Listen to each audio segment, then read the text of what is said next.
I'm ready. Da-da-da-da. Okay. All right.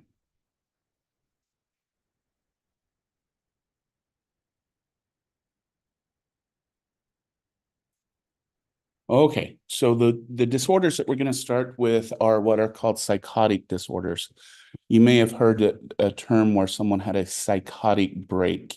Um, and basically, when we're talking about psychotic disorders, it's when a person um, um, loses concept of reality. Okay. So their perceptions, their even their time understanding become disconnected from reality.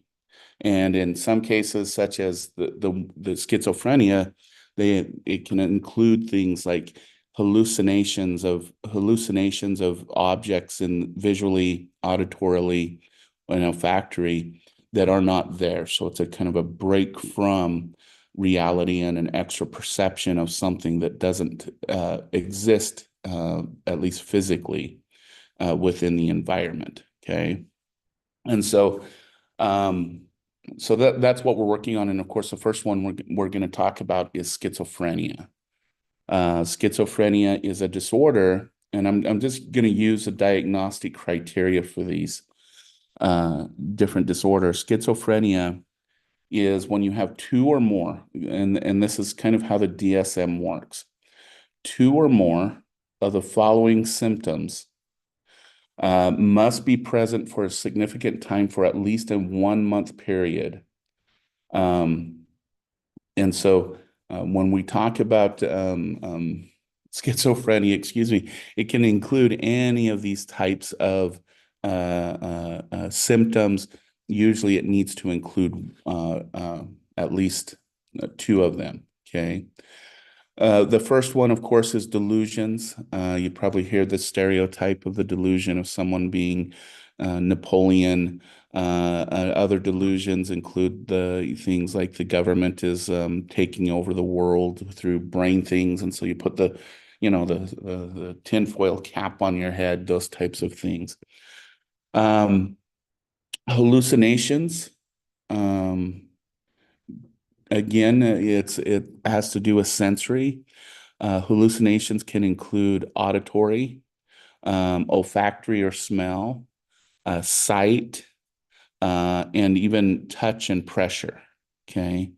The most common type of hallucination is actually olfactory, and then auditory, and then visuals, and then kinesthetic. Okay. And these are hallucinations in a common way. We're going to watch a video here in a moment, and what the individual is going to talk about is how voices in his head keep telling him that your dad doesn't ever think you're going to be a man again, ever, even though this gentleman is in his 30s, I believe, at the time. Um, and so they're often in a lot of ways hallucinations, and is usually a self-deprecating hallucination, meaning it's something that brings the individual down, making them feel worthless or deranged. Now, if there's hallucinations in the opposite direction, telling someone to, for example, harm other people, hurt other people, that's infrequently what schizophrenics experience, and that person is probably hallucinating because of a drug of some type that they've ingested. Okay. Disorganized speech, frequently derailment and incoherence. So again, in this video that we're going to watch, I want to see if anyone can actually follow the gentleman's stories. Because he'll start talking about Walmart, Kmart, and then talk about bowling, and then have some. And so I really want you to listen to his talk, um, in the way he speaks. Okay.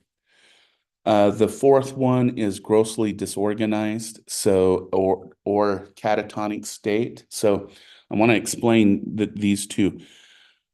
Gross disorganized, meaning that the person can't adjust uh, kind of normally. Probably in this video, you'll notice he'll be riding a stationary bike, He'll be smoking a cigarette while getting another cigarette out of his pocket, and because he doesn't realize he has one, and he's getting another one, but he's also riding a bike. Okay, this is what you would think is it's a disorganized behavior. It's not something you consistently would see. Okay, and then catatonic behavior. If anybody has been to let's say um, I can't talk all of a sudden, to a wax museum, you will understand what extreme catatonia is. Catatonia is when the person is there, but it seems like they are frozen in time. Okay. Again, when I was doing my undergraduate degree, we did some work at a mental health hospital, and literally, you know, if a person had catatonia and their arm was sticking out, and you push their arm down, once you released the push, it would go directly right back to that same position. Okay, that's extreme catatonia. On more mild end, it's when a person loses body control because of overstimulation. And so one individual I worked with, if you told him a joke and he started to laugh, he would lose complete body control. And if he was standing in somewhere, he was bound to hit his head or something like that. And so it's just complete loss of all muscle control. Okay. So again, those are the extremes on the catatonia part, or you have just grossly disorganized behaviors. Okay. Um, and then there's negative symptoms. The negative symptoms are diminished emotional expression. The emotional expression is not consistent with the situation or ovulation. And you'll hear some kind of inappropriate type of responses from the man we're going to watch. Okay. And then again, going back to our definition, these symptoms have to have a negative impact on a person's ability to function, which is this next criteria. Okay. These other ones, I won't go over them too much, but the one I do want to focus on, okay, is the rule out for this. Okay. Um,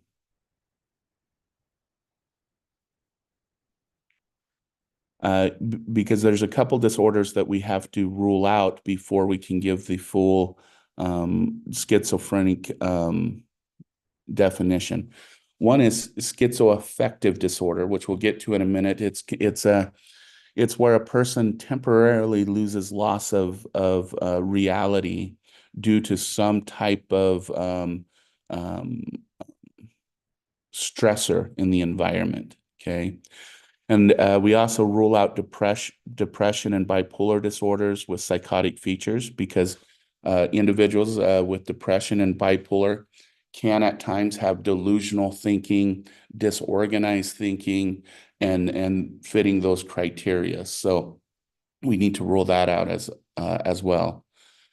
So the way we do that is we say no major depressive or manic episodes have occurred concurrently with active phase of symptoms. Okay. And so those are things that we kind of rule out as we go through trying to determine what the person has. Okay.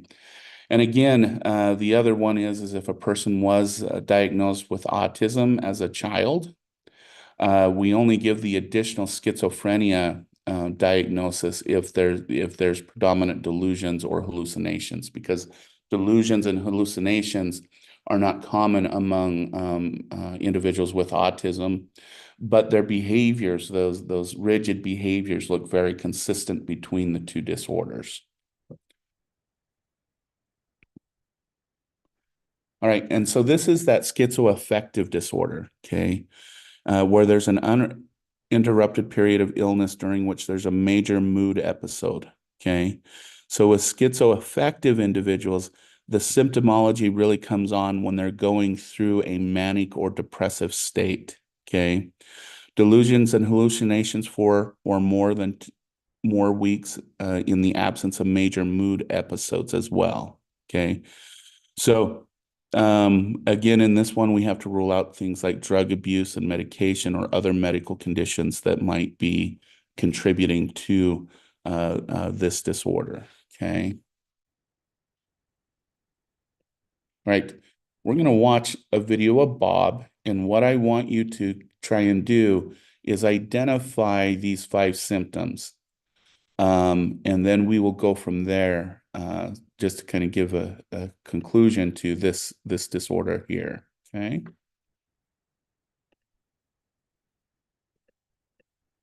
All right, Bob. Years and 6 months, respectively. This is a new bike. Dad tried to sway my eyes when I was depressed. Tried to put a bike in here so we could get some life, you know. And this is a radio, cigarette case, and the holder in ashtray, and this is a TV. Could you tell me about the trophies? Are those things you've won? I was an excellent bowler and a Latin scholar in high school and college. This I got from Nelson Burton Jr., an average of 195 in bowling. This was from the Forensic League.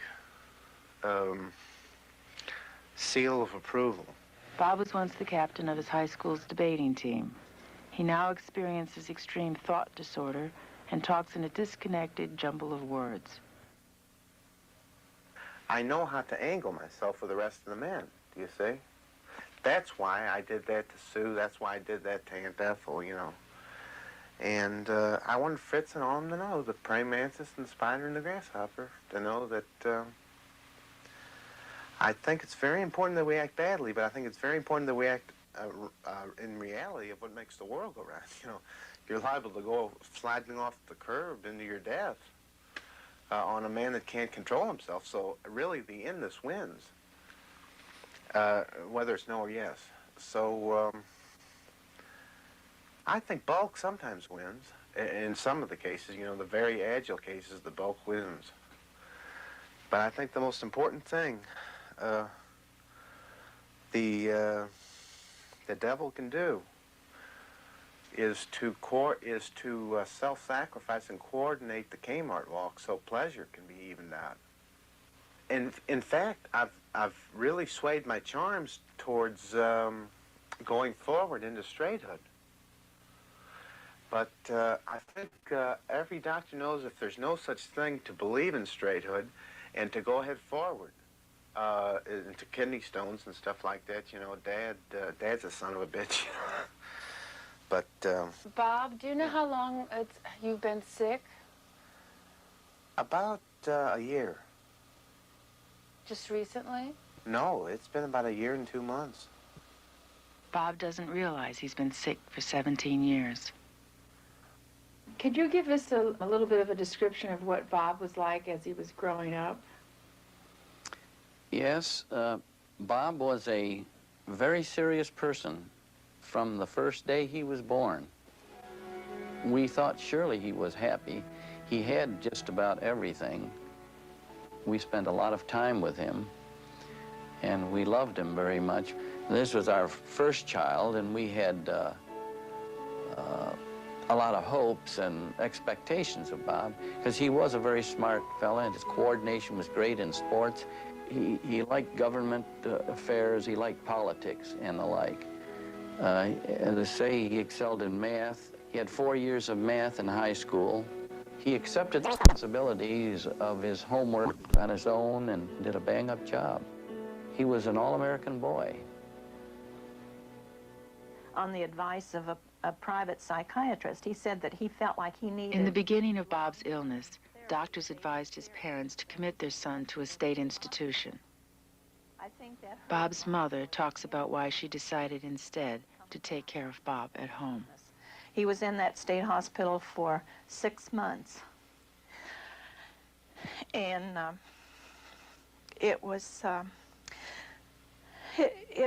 just terrible to see what happened to him. And when I saw him, I couldn't believe that this could happen to this kid that had been such a great kid. He was he was so thin, he could hardly keep his shoes on. He shuffled, he could hardly walk, and he was just so drugged. You just had to take him by his hand, you know, and lead him. And he was that bad off. like a little puppy or something. It was terrible.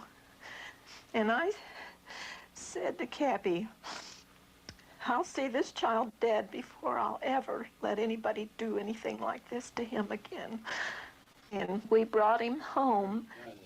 You won't have to have a second piece. Yeah. Bob, do you want to return thanks for us this evening? Okay. Our dear precious London town man, we pray that you will please forgive the sins of the states and take us to the lasagna dinner. We pray that you will bless our loved ones for hearing and seeing and smelling purposes. We pray that you will also let us go east, and we ask these things in Christ, the Messiah's name, and for his sake. Amen. Okay. After dinner, Bob's mother, Frankie, talked about her son's childhood and how he first got sick. I hope it is. Bob's was a typical case. Schizophrenia struck him at age 18, during his first year of college. And it came on suddenly. It was, he was in college, and we really didn't recognize it. He came home at Thanksgiving, his first semester in college, and he was nervous, but we figured, you know, it's just college. And then when he came home at Christmas, he was kind of pacing and walking the floor, and we still didn't recognize anything, just thought he was eager to get back to school. And by mid-semester exams in January, he was calling home 2 and 3 times a week, a little before that. And then he got to where he was calling home 2 or 3 times a day, and then 4 and 5 times a day, and then in the middle of the night he'd call and talk an hour, always to be reassured. And we could not understand this. We just didn't know what was happening. And finally, on Thursday, before his final exam started on the following Monday, he called and he said, Mom, my mind is going. I'm losing my mind.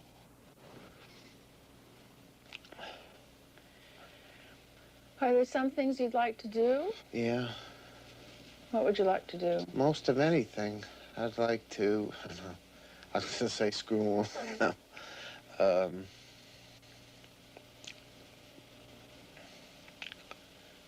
Be with the Cowardly Lion. In the following September, he was hospitalized for the first time. He was in a private hospital, and he was in there for about 5 weeks. And that's when they started giving him Haldol. And then we saw the reports at the plant where my husband works, and that's when we found out what he had, was through the insurance papers, and on there it said acute schizophrenia. And we didn't even know what schizophrenia was. Well, of course, now we know it is a disease, but back in those days we didn't know this. And that's very hard on the parents when they learn, when you have a doctor telling you because of something you did that child is ill, and it's not true.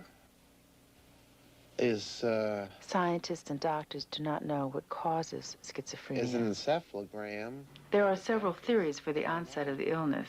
Schizophrenia often runs in families, and it may be inherited genetically. Yet, as in Bob's case, there is no history of mental illness on either side of the family. I think those bats and the witch and Cliff were really my father, but the Tin Man wouldn't let me date my father.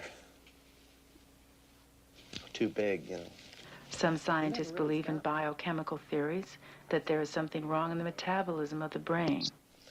So, I think the monkeys and the men are mixed. Some doctors believe that viruses attack the brain, possibly during the pregnancy. Abnormalities in a person's immune system, developmental theories of early brain damage, I'm happy. even stress theories in which a person goes mad because he cannot cope with the pressures of his life. But all of these are just theories. Schizophrenia is not curable because no one really understands what causes the illness.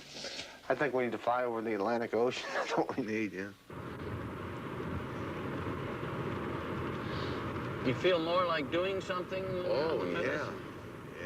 Bob's father, Cappy, decided to retire early to devote more time to his son's care. But I think as time goes on, it's smart to lay off medicine. You don't like to take the pills? You think you could ever get much better if you don't take medicine? It just depends on how I could hit the golf ball. One of Bob's symptoms is the need to walk to release his excess energy. Bob once walked out the door of his home in West Virginia and was found by the police several days later. He had walked all the way to New Jersey. And so every day, 3 times a day, Cappy drives his son to a shopping mall. The Kmart is Bob's favorite place to go.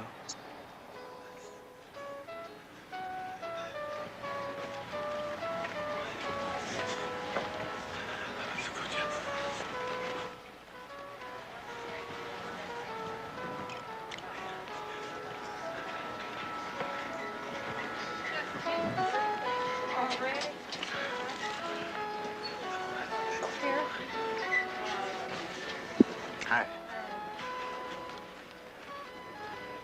Oh, Bob. Yeah. So you just walking, or are you?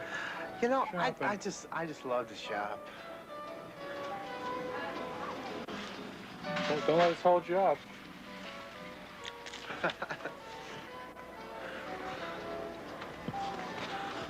As Bob walks, he constantly hears imaginary voices, perhaps the most dramatic symptom of schizophrenia. He hears these voices as clearly as he hears the voices of real people talking to Are him. you going to still stay around here? Want some hot chocolate? Bob can't control or stop these voices, which always torment and criticize him. So how you feeling, Bob? I just had to claim life. What's that? Had to claim life. Claim life. Yeah. What do you mean by that? You said that I have never been a man in my life, therefore I have to Oh, claim no, life. I didn't yeah. say that. Oh, okay. I wouldn't say that. Okay. You'll be a man. You'll be a man someday.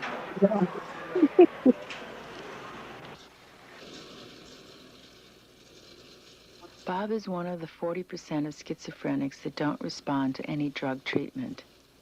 He's been given Thorazine, Stelazine, Haldol, Moban, L'Occitane, Prolixin, Mellaril, and Navane. But none of these antipsychotic drugs have made Bob any better. Oh, he tells you to buy something. Bob is about to start taking an experimental new drug called clozapine. It's considered a last hope medication for schizophrenics who have failed to improve on all other drugs. But there is some risk in taking clozapine. The medication can, in some cases, have dangerous and even fatal side effects. We want it to work so badly, but yet you always have to remember it may not help Bob. It may not help Bob, or he might develop the side effect and not be able to take the medication. If he can just be happy and have an attitude of just wanting to do something, or wanting to go to school, or even being able to watch television, or just be better than he is, you know. This is just a wasted life. It's not only wasting his life, it's wasting ours. It's I don't know. I just have a feeling about this one thing that it's going to help. It's got to help. We can't imagine waking up in the morning and not having this sick kid. I just can't imagine what it would be like. So we are really looking forward to it. It's hope. It's a lot of hope. And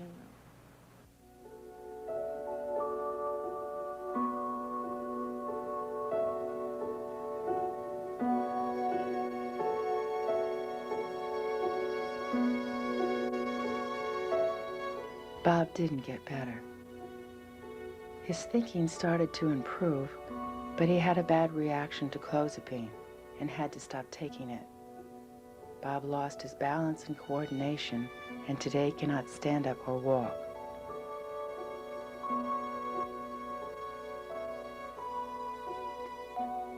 After struggling with the illness for 17 years, Bob's mother and father finally decided to commit their son to a small group home, where Bob will receive the intensive care he needs.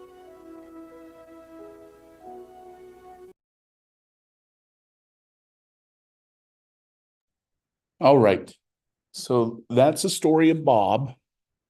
And as I mentioned, the reason why I like this video is it shows all the symptoms of schizophrenia. So you notice that Bob had all 5 and not just the 2. Okay. And I hope he kind of picked up on a lot of his symptomology and looked at the disorganized thinking, the delusions, hallucinations, the negative symptoms. Now, since Bob's time, has treatment improved? Yeah, a little bit. But there are new drugs and combinations that have been shown to help quite a bit. But still, 40% of schizophrenics still don't even, are still resistant to even the modern medications that have been developed. So it's still a disorder that is pretty resistant to biological intervention, and even with our psychological interventions. And a similar disorder like that is autism. We can help young children with extreme autism to maybe function a little bit better, but they're always going to have the symptomology. So that's kind of why these are biologically based. But medications and stuff have not come too far to help, the majority of individuals with these disorders. You'll notice in the end, they talked about Bob losing his legs and his ability to walk. And that's one of the things that I think I mentioned this in this class before. One of the things that we know about schizophrenia is we see an overproduction of dopamine in the brain. And that's why, when we rule out schizophrenia, we have to rule out drug use, because cocaine, methamphetamine, you get the same symptoms as you get with schizophrenia. Okay. So the medications are aimed to bring down dopamine levels, but the disorder that is associated with not enough production of dopamine is Parkinson's. Okay. So that's why he had trembling legs and lost the ability to walk and everything. And this is something that families are kind of have to struggle with, in what potential side effects are Parkinson's disease side effects, or are the symptoms of schizophrenia worse than that? So, and I will say with a lot of Parkinson's medication, they do have the risk of side effects of having schizophrenic symptoms. So, because they're trying to boost up those dopamine levels. Okay. So those are all the considerations that need to be made when you're looking at helping someone or helping a family member, especially with severe schizophrenia. Remember, today we're talking about the severe end of these diseases. Treatments and everything get far more effective when you get to the moderate, more mild levels, elements of these diseases. Okay. All right. The second disorder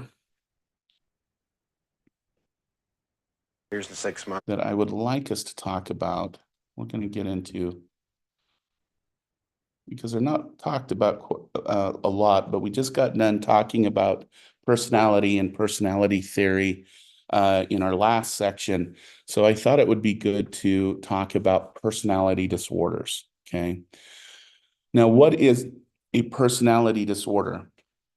It is where there are dysfunctional traits within an individual that meet the definition of a personality trait, such as just as much as, extroversion, there's negative traits that tend to dominate the person's personality, okay?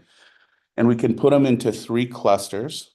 Again, when we're talking about um, um, delusional thinking and everything, we can put cluster A in this one. This is where paranoid personality disorder is someone who has extreme distrust for anyone or anything in their world, that it gets to the point where, again, it makes it so they're not able to function in society. Schizoid personality disorder, this is an avoidance of relationships. And then schizotypical personality disorder is when you have extreme interpersonal deficits. Okay, now these are different than let's take the schizotypical. This is different than something like autism, which is also an interpersonal communication disease. These tend to be triggered by different events within a individual's life. Where a person with autism, the symptoms are present in every aspect of the person's life. Okay. And then I'm going to go to cluster C. These are when a person has obsessions over certain things. Okay. So avoidant personality is when a person completely avoids not social interactions, but can avoid certain things. So let's say the person had to drive down Avenue A to get to their new job. If they could not find an alternate route to that new job, they would just quit that job. Okay, that's an example of kind of avoidant. It's not necessarily people, it can be, but it's avoidant of certain things and events. Okay. Dependent personality disorder is when a person is unable to kind of live on their own. They fail to thrive. They have all the skills, all the ability, they have all they need, but they can't exist without being with another person. Often people with dependent personality disorders is that person in the family that jumps from family member to family member. Okay. And at each family section, they kind of drain the family they're staying with emotionally, psychologically, usually financially. And once that family has had enough, they kind of say, okay, go over to the next family. And they do the same process. All right. Now, interestingly, most people with dependent personality disorders also tended to be coddled by their family in early childhood. They were the one that a man that I worked with that had severe dependent personality disorder. This is just an example of being coddled at that age. Is he decided he wanted to drop out of school at the age of 11. And his mom said, of course, no problem, and everything else. He had 8 older brothers that came to the house and was going to tell him to get his butt to school. But the mom said, you're not going to talk to him. He makes his own decisions. You're not going to do anything. He's made his choice. And this, again, if you think about that, this made it so he wasn't able to navigate social situations without having that other person available there to do it with him. Okay. You've all probably heard of this disease, OCD, obsessive compulsive disorder. Now, one thing that I would say about all of these is you probably will recognize part of you in all of these disorders. Okay. Because I know I have some dependency issues and I know there's some things I completely avoid. But when we get to these disorders, this is where it's taken over the person's life so much they're not able to really function. We all have obsessive compulsive tendencies. Okay. There's some certain things that I have to have done in order for me to function. That's just this is the way the world works. Okay. People with obsessive compulsive disorder kind of take it, have it at a more of an extreme level, meaning so if I don't do my daily pattern, I know I'll survive. Okay. Someone with OCD, if they don't do that obsessive behavior, they're not able to move on. Okay. So, and the hard part about it is they also start to doubt themselves. So you think about the person who has to lock their door 5 times. That person will usually lock their door 5 times, get in their car, start driving to work, and a block or two down, they don't remember if they did it 5 times or 3 times or 7 times. So they'll often turn around and go back and do the ritualized behavior before, even if they did it correctly the first time. So that's really when we look at OCD in more of a clinical way or at extreme level. Okay. And then cluster B, which we'll actually look closer at one of these. We'll look at borderline personality disorder. But you probably have all heard. The important thing that I want to note about this one, again, all of these develop out of life experience. Okay. People think that people are born antisocial or a person is born narcissistic. Okay. I use those terms because I know everyone has heard them before. Okay. These are all developmental disorders that then into adulthood, they develop into something that is clinically not productive for the individual. So with anti-personality disorder, again, if we had time to go back to developmental psychology, we would have talked about attachment in early childhood. Okay. Attachment issues, meaning the failure to attach to a caregiver, someone close to you, the inability to make those attachments. Okay. Attachment disorders are very easily treated if they're done before the age of 8. Okay.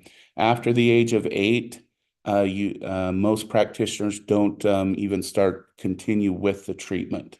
Okay.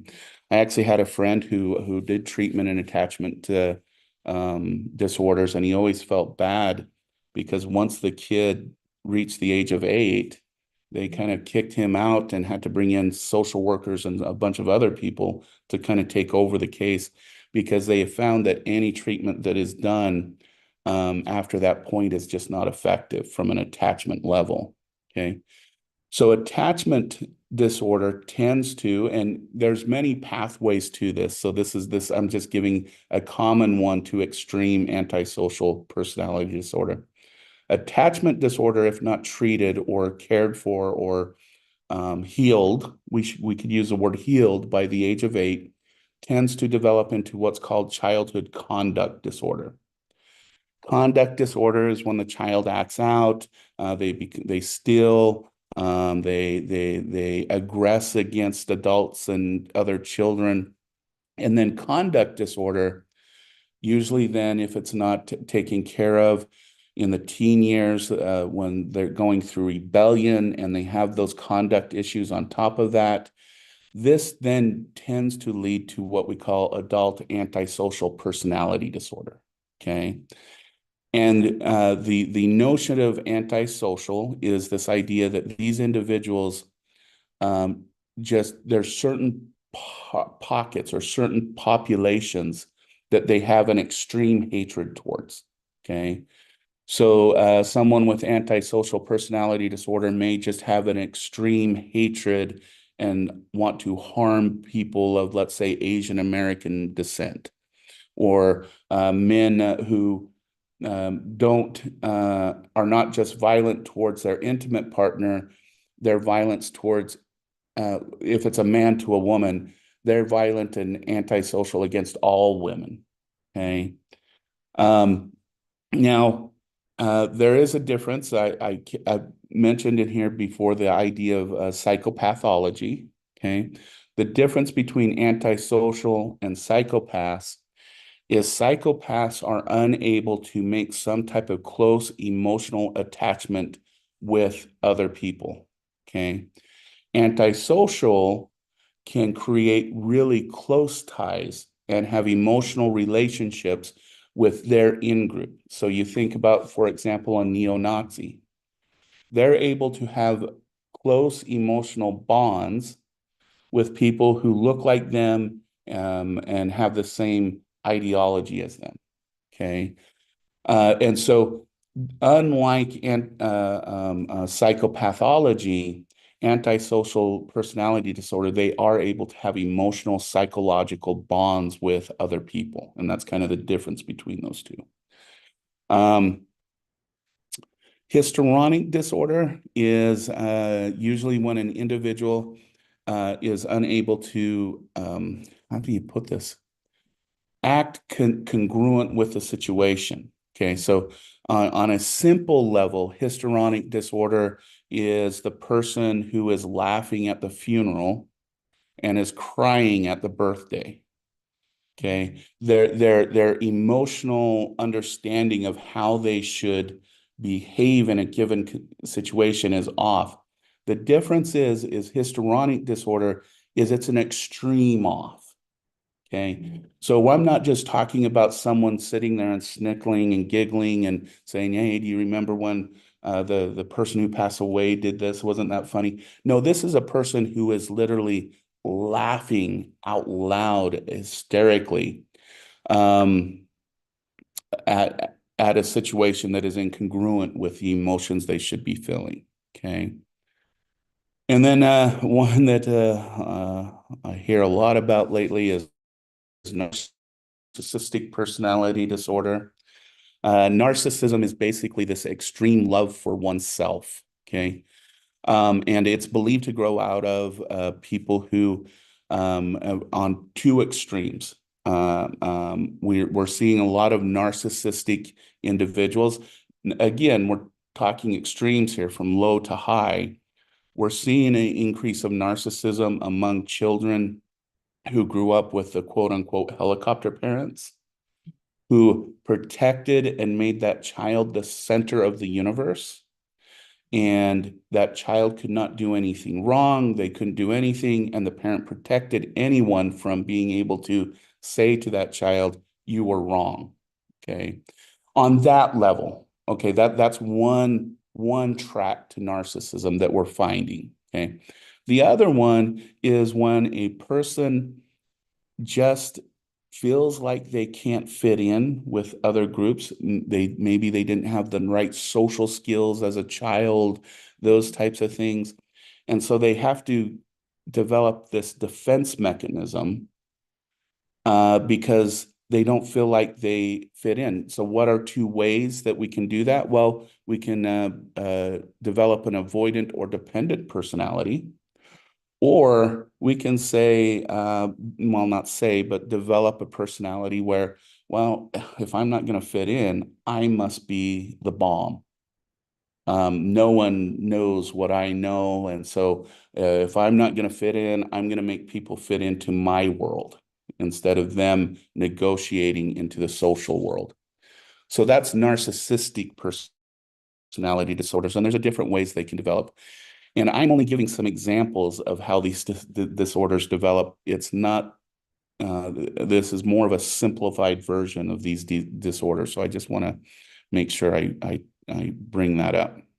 Okay. So I want to focus for a minute on borderline personality disorder, because like I said on Tuesday, I differentiated between it and bipolar and how this one develops out of, a person's experience and families sweeping things under the rug, I think is a euphemism that I used on Tuesday. So let's take a look at this and just look at some of the criteria. And then I'm hoping we'll end with this video. Again, you have to have some of these issues: poor self-image, affect, making impulsive decisions, beginning in early adulthood.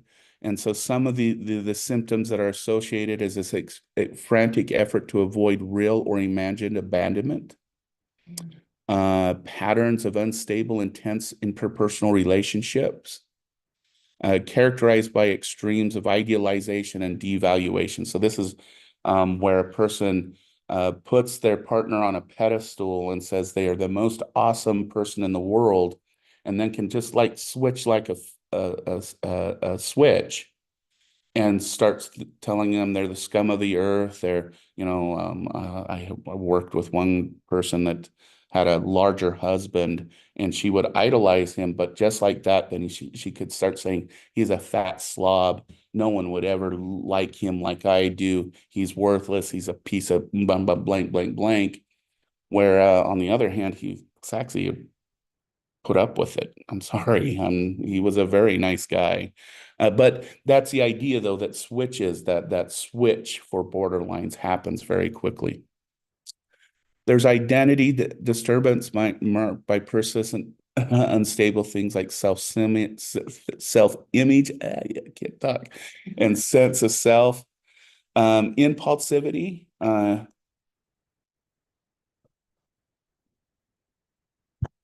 so when they go on a fugue, you can see them probably doing very self-damaging behaviors. They'll spend all their money, max out credit cards, they'll have unsafe sex, drive recklessly, substance use, and they take it to an extreme, okay? Reoccurrent suicidal behaviors, gestures, and threats, instability in mood from intense moods. This is that kind of similarities between this and bipolar. There's this extremes between moods. There's a constant feeling of emptiness and almost worthlessness. Intense inappropriate behaviors and transient stress-related paranoid idea or severe dissociative symptoms, meaning when a stressor comes along or something that they can't handle it, they either get very paranoid or they completely disassociate with it and almost bring out, again, that other personality to protect them. Okay. So I'm hoping we have time for this video because I want to give just an example of it. So let's play this. Do you have your? Okay.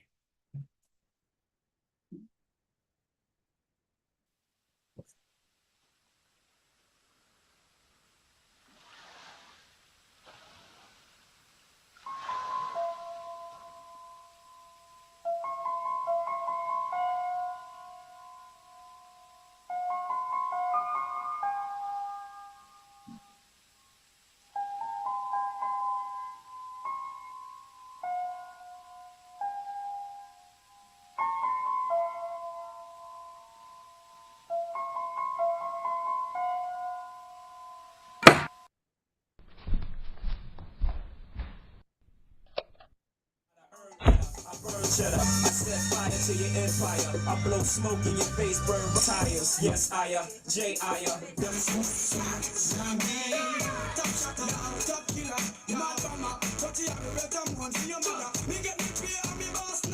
Drinking makes me happy.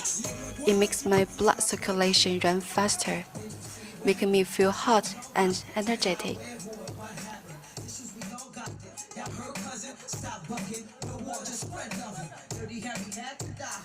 Clubbing is all about the music, dancing, drinking, and hunting.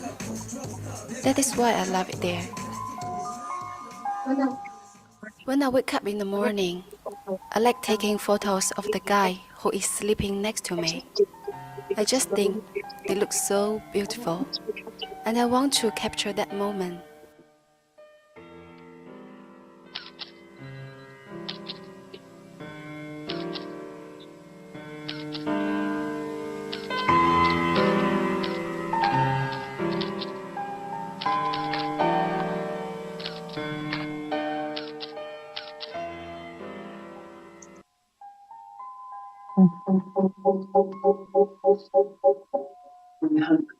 Been handling Emily's case for about 8 months. The first time I met her, she was a quiet girl, barely spoke to me. Over the first few sessions, I came to learn more about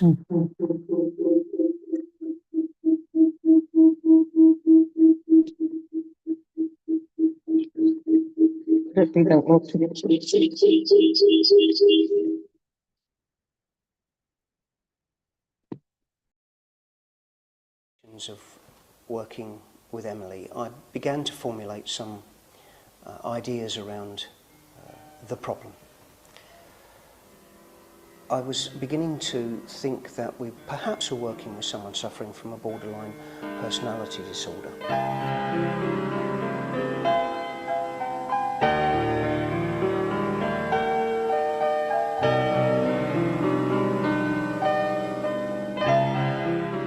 The difficulty with long-lasting relationships, this inability to form and retain any sort of relationship, whether it's with a male or female, was a fundamental problem for Emily and is the first starting point for the 9 criteria associated with borderline personality disorder.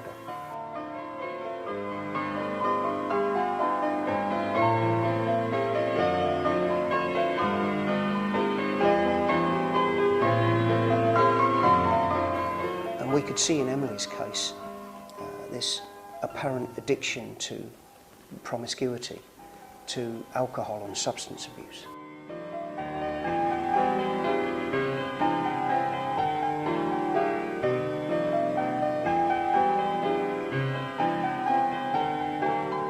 Another symptom of personality disorder could be seen in an unstable self-image.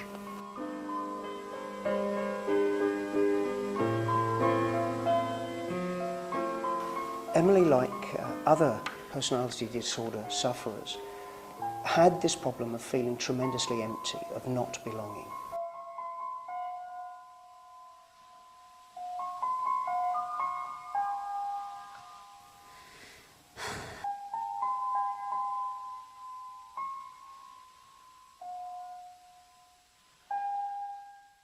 Sometimes I feel so happy, but most of the time I feel sad.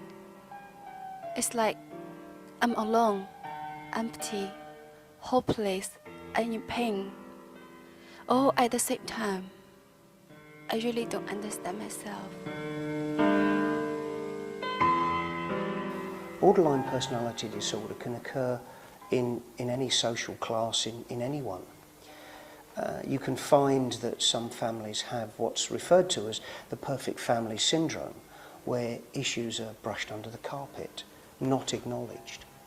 And this builds up through a young person's life and becomes a trauma, a disorder in their normal social functioning. And it was my opinion that this is what was happening to Emily.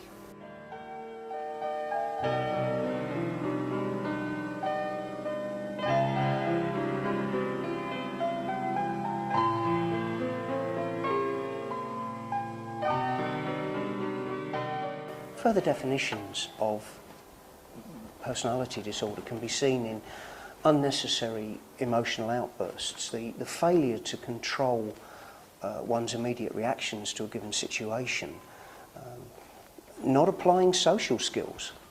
And unfortunately, Emily found it incredibly difficult to control these emotional outbursts, which to many of the people around her appear to be totally inappropriate against the situation that they found themselves in.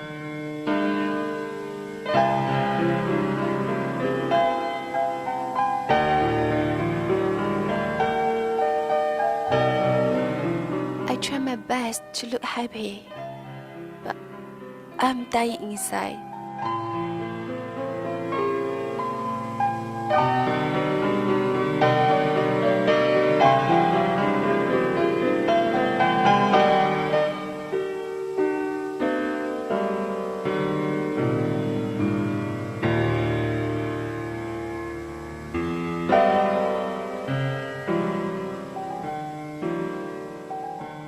In many cases of personality disorder, we can see suicidal tendencies. And in Emily's case, this was manifested by self-harming. Again, not uncommon. Personality disorders can be successfully dealt with. The difficulty is that the healthcare worker, the doctor, the social worker, the consultant has to spend an inordinate amount of time to support the person concerned, to build up a basis of trust and faith that doesn't collapse after a series of interviews, counselling sessions.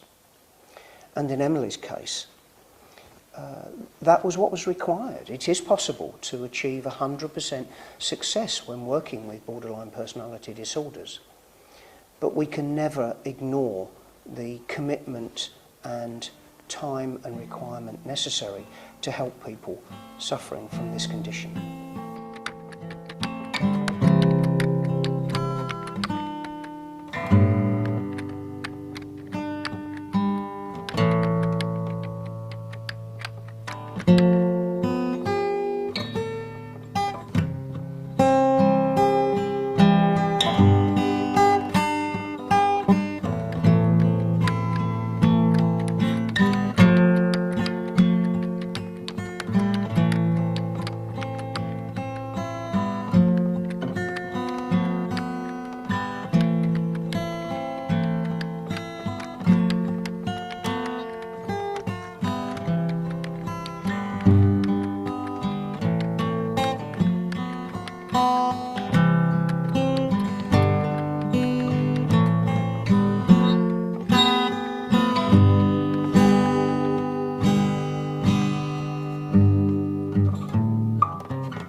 My world was once only black and white. I was struggling to face the world each day. After a year of therapy, I'm getting better. I found the meaning of life, and I'm starting to see how colorful the world is. I learned how to trust myself and others. Now I have a stable relationship with my boyfriend.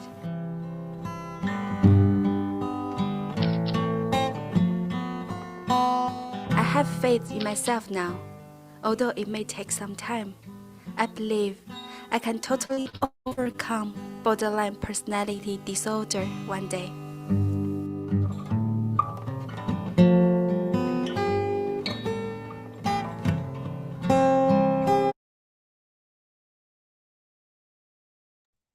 Okay. So that's an example of borderline personality disorder. And the reason I like this one is it kind of encompasses most of the personality disorders we talked about, with the instability, relationship issues, all of those things.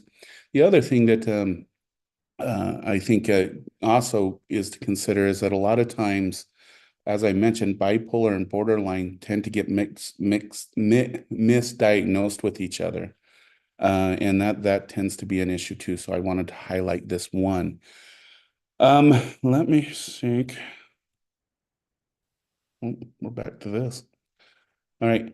I think because of the time, what I'll do is I will post this section right here that I'm thumbing through. So if there's a disorder that you want to look at more closely, you can do that. On your time and whatnot. So because we're at 106 and I don't think we'll get through another one fully because this is it, guys. So I'm going to stop recording, and I hope giving you